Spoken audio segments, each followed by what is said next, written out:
Of the stories now, market women at Obujo New Market in the Adentan municipality are pleading with their colleagues in Medina and its environs to fill up the empty stalls. Many of these stalls, although empty, belong to people who got them from the Adentan Municipal Assembly.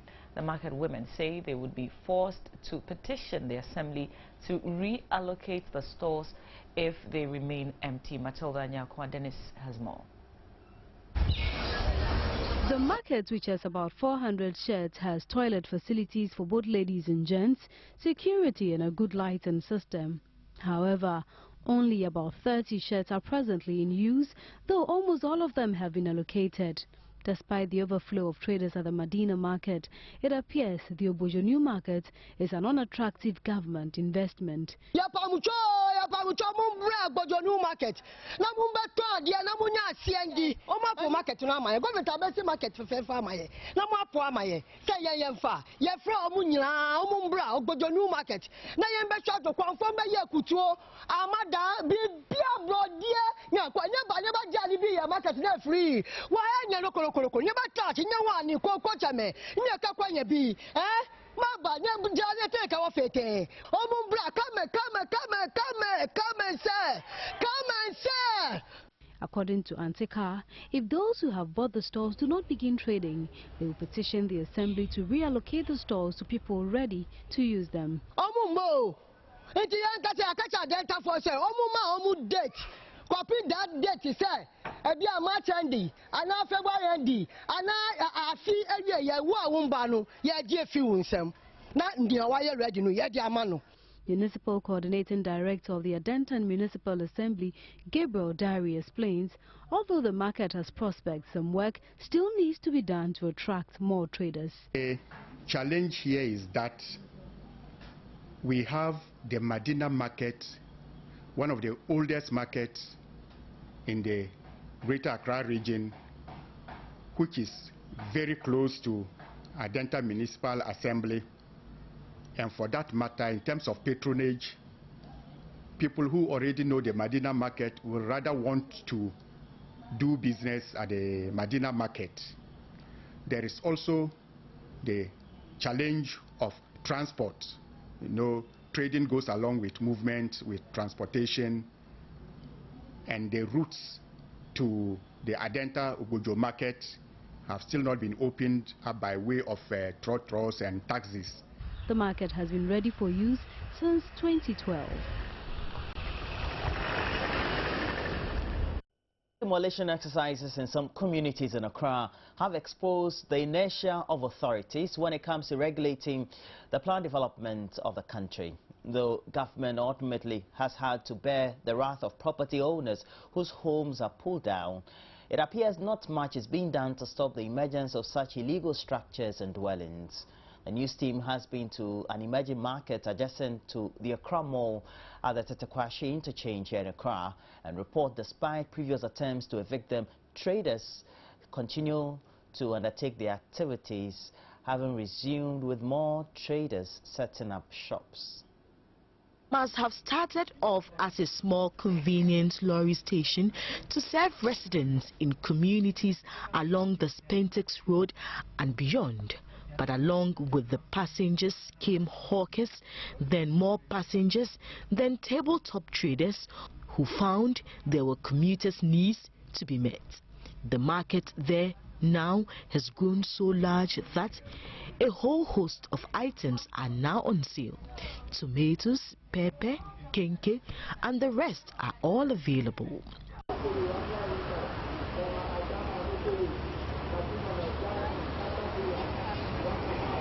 All this right in front of the magnificent Acquah Mall, the city's most popular shopping destination.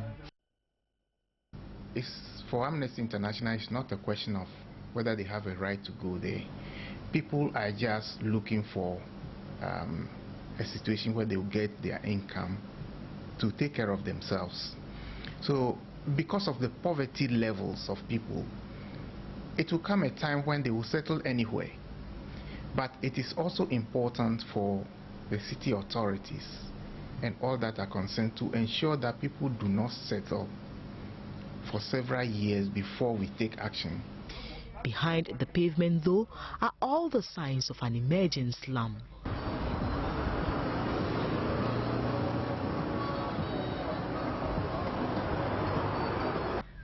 An all too familiar story about the development of slums such as Sodom and Gomorrah, where the Accra Metropolitan Assembly has for years now been trying with very little success to relocate its over 30,000 inhabitants.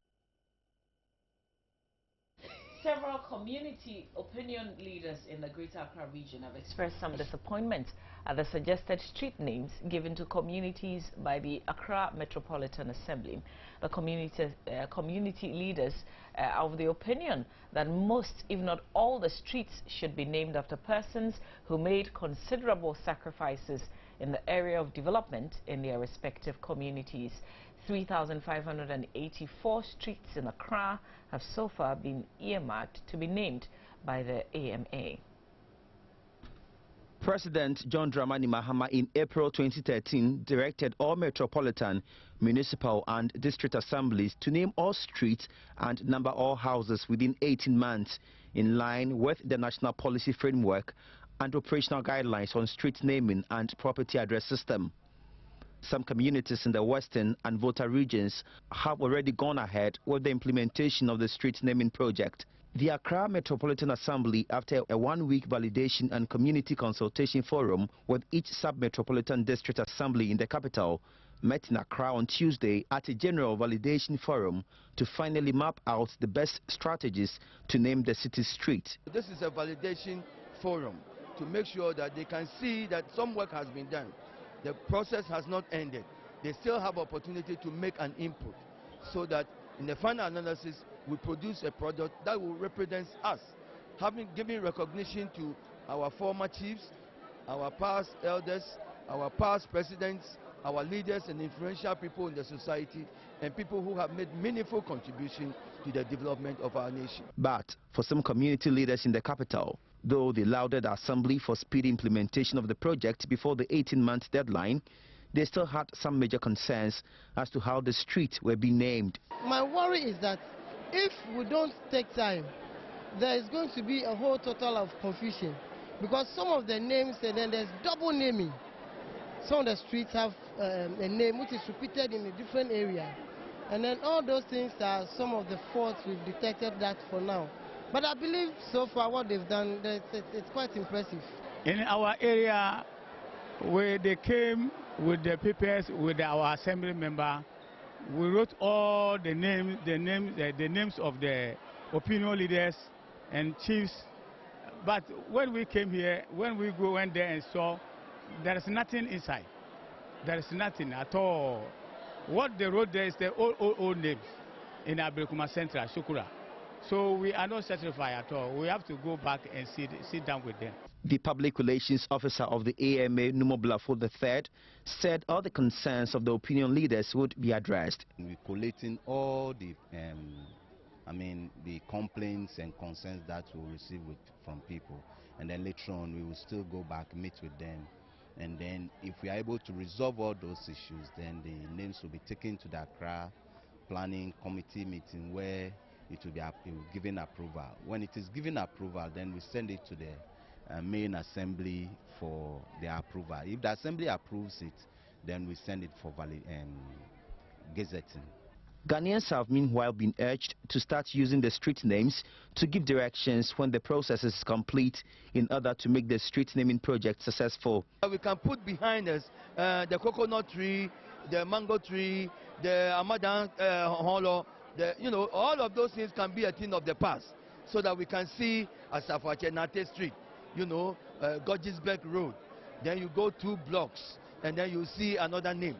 Our pupils are here. They are the best translator and implementer of this program. Various software and hardware will also be installed at the offices of the sub-metros in the country to ensure proper data management. How would you handle this? That you're a mother of 5 and your husband, the breadwinner, is told by doctors he has only a year to live. Well, that is the sorry state or worry of Diana Nampo, whose husband is battling with terminal thyroid cancer. The dream of their children to have education may be jeopardized. The Joy News said Kwame Boateng and a team from the Ya Afumbia Cancer Foundation traveled to Boase, a village in the Bunafo region, where they chance upon this very family. He is called Kwabna Bayo, and he's 35 years. His wife, Dana Nompo, says she is 25. They have been married for over 10 years and been blessed with 5 children. They live in a village called Boase in the Tano North District of the Bronx-Ahafo region. The closest town to where they live is Siamfo, and it took us over 30 minutes to drive and at a point get down and walk to where Kwabna and his family reside. They live in a farmhouse, a one-man settlement in the bush. The shelter accommodating this family of 7 comprises 2 thatched buildings which are almost collapsing. They are alone in this bush with no house close to where they are.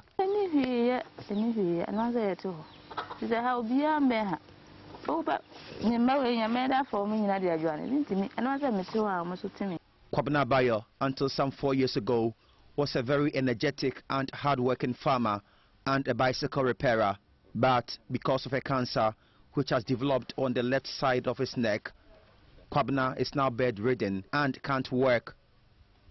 Doctors say it is a thyroid cancer. It's a big, hard, reddish boil which is gradually closing his windpipe. Kwabna Bayo attempts explaining how it all started, but struggles to speak and in agony coughs and brings out a very brownish phlegm.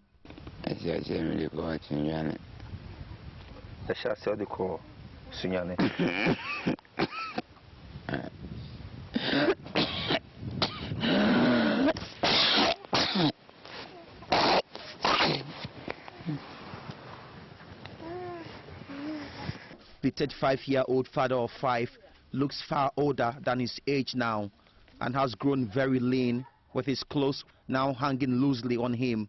And because of his condition, he is gradually losing the hair on his head. He can barely walk, and when he coughs without wearing a shirt, you can count his ribs. From his appearance, it is obvious Kwabna is in serious pain, and he confirms it is severe around his heart. They have 3 dogs here and some goats. They also look very sick and famished. Kwabna has been referred to the Konfonochi Teaching Hospital. His wife Dinah says on his first visit to the hospital, they had to go begging people for money, and that has since not changed.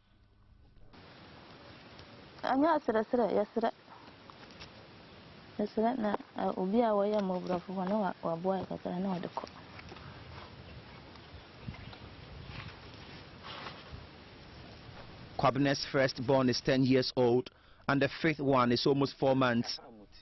Their firstborn is fortunate to have been whisked away from that bush by a family member who has put him through school in another town. There is no money to put the rest through school, as their mother tells me.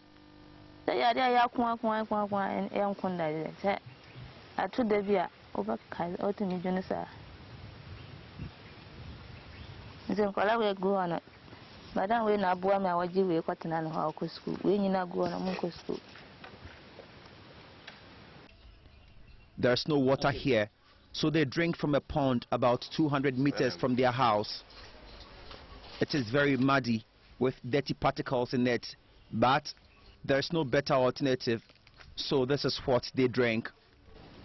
What to eat is even a problem. Doctors say Kwabna's illness has reached a terminal stage and fear he may not live beyond a year. His wife Dinah is trusting God for a miracle.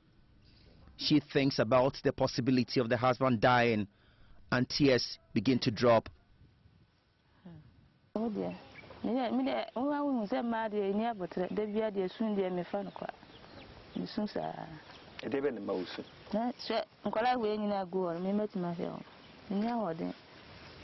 The weather suddenly changes midway through my interviews. There are signs it will rain. At this point, I start thinking of where they will live in the event of a heavy storm. Where will they live if their weak building succumbs? Another important issue is whether these kids will ever have access to education. Like their father's life, their fate hangs on a miracle. Seth Kwame Boateng for Joy News. And we're told in that story there that Diana, who's the wife of this man who has cancer, who's just got about a year to live, is seeking for a miracle. And I tell you what, the miracle starts with us. We are the miracle givers. Let's all think about how we can help this family. Send us your comment on this particular one. Just go to facebook.com/joynews on TV. And we should move them out of the village, at least to the town. Now to other stories. People living along the Lake Bosomtwe in the Ashanti region say their livelihoods are threatened by the drying up of the reservoir. A drought which has hit the Atafram community for months now has resulted in a gradual decline in the level of the lake. This means a reduction in the amount of fish they catch each day. Mahmoud Mohammed Nuruddin reports. Residents in this community are mainly farmers. They go into crop farming as well as fishing. Lake Bosomtwe is the main source of their fishing. But they say fishing has not been good due to the drying of the lake. Distinct dry lands at the edges of the lake are obvious signs the water level is far lower than before. Chief of the area, Nana Jarib Abibiu, explained the situation to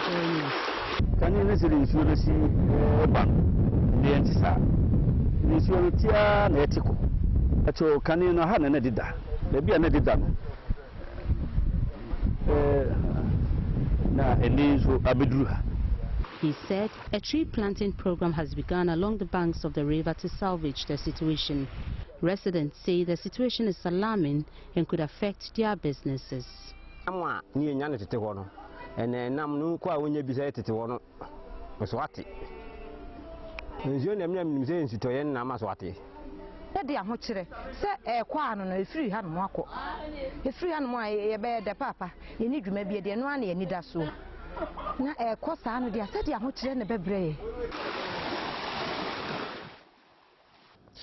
Another story, the president of the Hotels Association has assured its members they will adhere to the Bank of Ghana's directive to desist from quoting or accepting foreign currencies for their services rendered.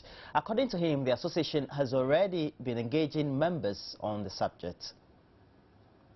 The Bank of Ghana on Wednesday directed all institutions, including those in the hospitality industry, to desist from pricing or accepting foreign currencies for their services. But the Hotels Association's president says their engagement with the central bank predates the announcements. Our members are absolutely aware. I think that we have done a bit of sensitization last year after a meeting with the Bank of Ghana.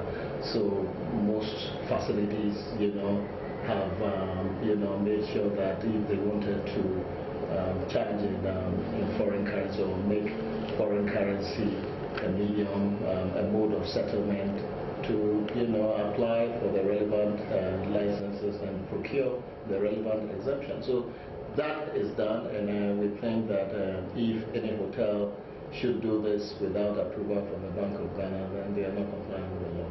He, however, explained some of the hotels have been exempted from the directives. Well, I don't think there is a major shift from that, because certain hotels have these exemptions, and they will still continue to accept settlements for goods and services consumed by guests within their hotels.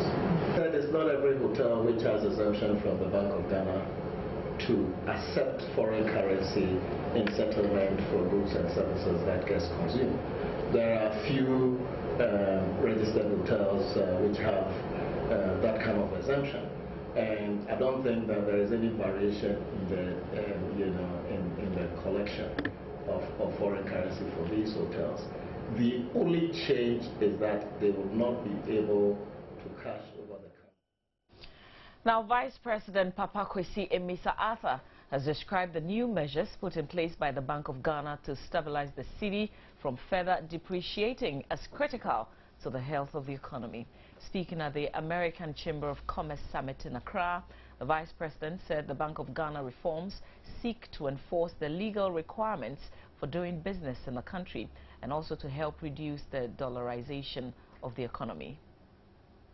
The American Chamber of Commerce is a group of American and Ghanaian businesses that focuses on identifying investment opportunities in Africa and how best to invest in the continent.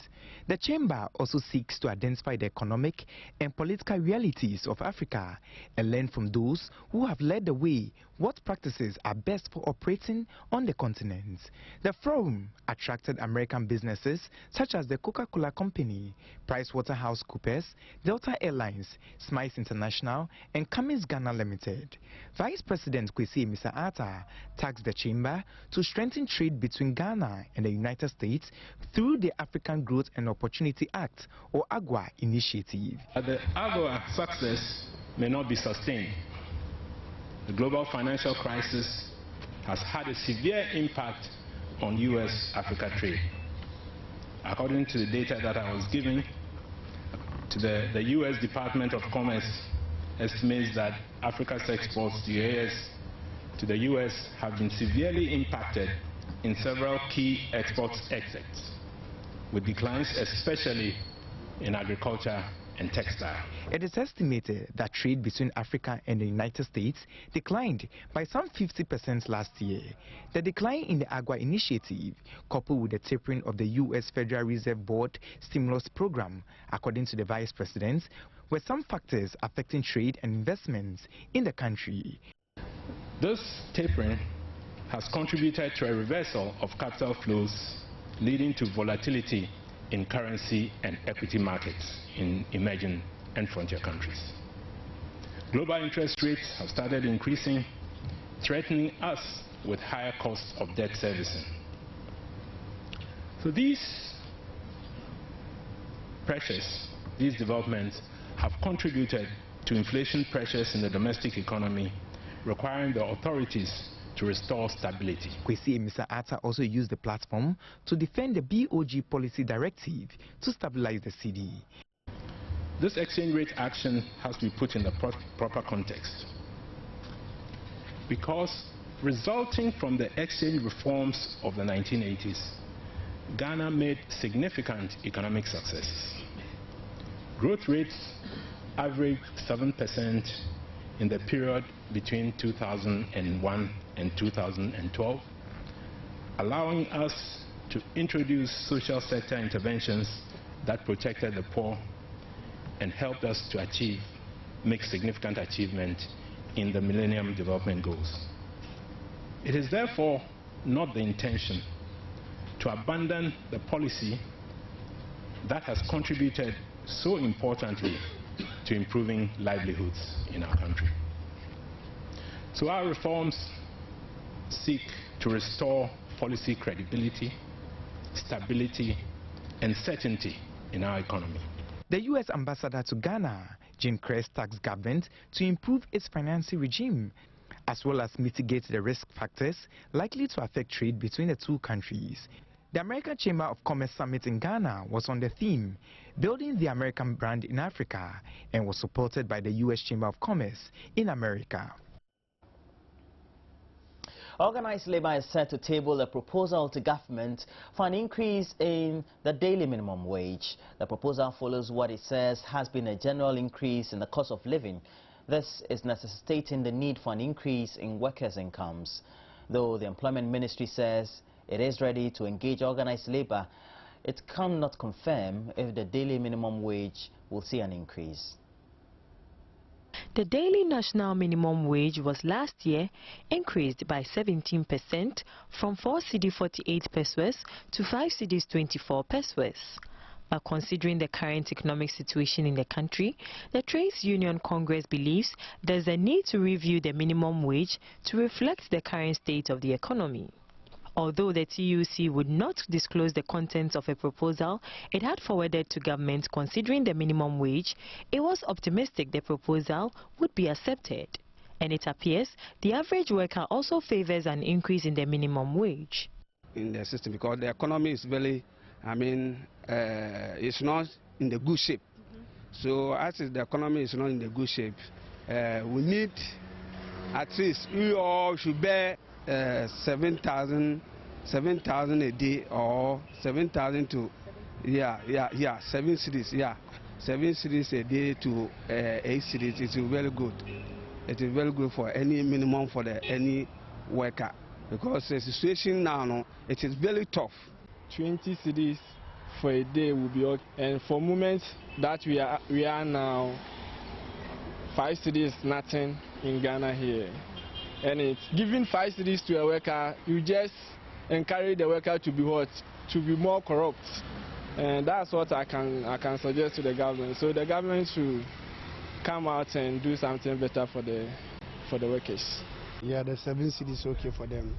You know, they increase lorry fare and everything. Like some workers too, they collect single spine and everything. You know, but if you raise that one too, we thank God for that. Everything will move. But government last year indicated it was considering a freeze on the national wage bill this year to reduce the strain on its budget. Employment Minister Niama Ashite could not readily say if the freeze on the wage bill will indeed be implemented, but said his outfit will meet organized labor in the coming weeks to find a way out of the dilemma. Wage freeze or no wage freeze, the point is that if you want to look at condition of service or salary increase, whether salary increase or no salary increase, this might be subject of negotiations. I mean, it's a two-way affair between government and labor. We should be able to determine what we think is best for this country. Okay, and that's exactly what the situation will be like. He said if there is a need to increase the current minimum wage, it would likely to be done before May 1. The last time, we were able to determine the daily minimum wage by 1st May. Okay, so this time, it looks like we will even do it earlier. You know, so for me, we all just should take our cool. It will be well.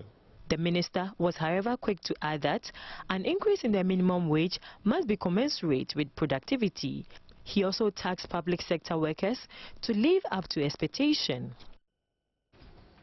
The parliamentary committee which crafted the controversial plant breeders bill has rejected claims that it seeks to give legal backing for the introduction of genetically modified organisms, GMOs, into the country. Addressing a news conference on Tuesday, the Select Committee on Constitutional, Legal and Parliamentary Affairs said though elements of the bill touches on GMOs, its main objective is to protect the intellectual properties of plant breeders. The Speaker of Parliament on January 8, 2014, referred the Plant Breeders Bill 2013, which was first initiated in 2000, to the Constitutional, Legal and Parliamentary Affairs Committee to investigate the concerns raised by a section of the general public and report to the House before debate is conducted on the bill. After several consultations with all the parties involved, the committee chairman said there was a need for the committee to educate the general public on the bill. The bill sought to do is to continue the efforts of government to create the environment that can incentivize Ghanaians to produce. It is specifically focusing on plant breeding. Already in Ghana, plant breeding is ongoing, and Ghanaians are consuming the products of plant breeding, even cocoa. But it's important that we don't continue to misinform Ghanaians and create fear and panic. The Deputy Attorney General, Dominic Ayine, also stressed on the need for the protection of the intellectual property rights of the plant breeders. Scientists in this country are engaging in a lot of activity that leads to the creation of new varieties of plant, or plants. That is an intellectual property right that the farmers, the breeders have, even the ordinary farmers have. Should we not, as a country, protect that intellectual property right? Which means that anybody who seeks to produce it in commercial quantities will pay royalties to him for the time and the effort that he spent and the intellect that he invested in creating that new variety. But a member of the committee, Adjoa Safo, challenged the bill, saying it will affect the ordinary Ghanaian farmer. All over the world, there are concerns about the consumption of GMO products. And I don't think that as a country, we need this at this time.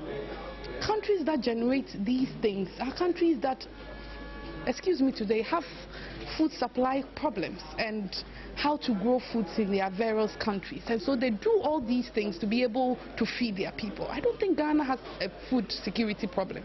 We have a lot of our foodstuffs being stuck in our villages, and the problem is transportation from the villages to the cities for consumption. The committee is expected to submit its report to the House soon for consideration. The family of Colin Avocados has set February 21 to 23, 2014 for final funeral services for the BBC broadcast journalist and former presenter of Joy FM Super Morning Show. A solemn Catholic requiem mass will be held on the morning of Friday, February 21, 2014 at the Holy Spirit Cathedral. This will be followed by a public viewing the same day. Further details of the services will be posted on Comla's official memorial website, and that is www.comla-dumo.com, and communicated through other media outlets. Colin Avocados, who passed away on January 18, 2014 in London, was the son of Professor Ernest Dumont, the first Chief Executive Officer of Ghana's National Identification Authority and a former member of the Electoral Commission of Ghana. He was also a professor of the University of Cape Coast in the Central Region.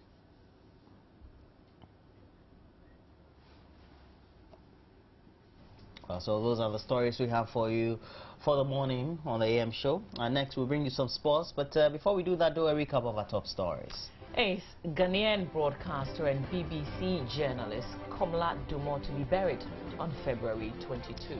Some community leaders in Acquah expressed dissatisfaction with the proposed street names given to communities in an ongoing street naming exercise.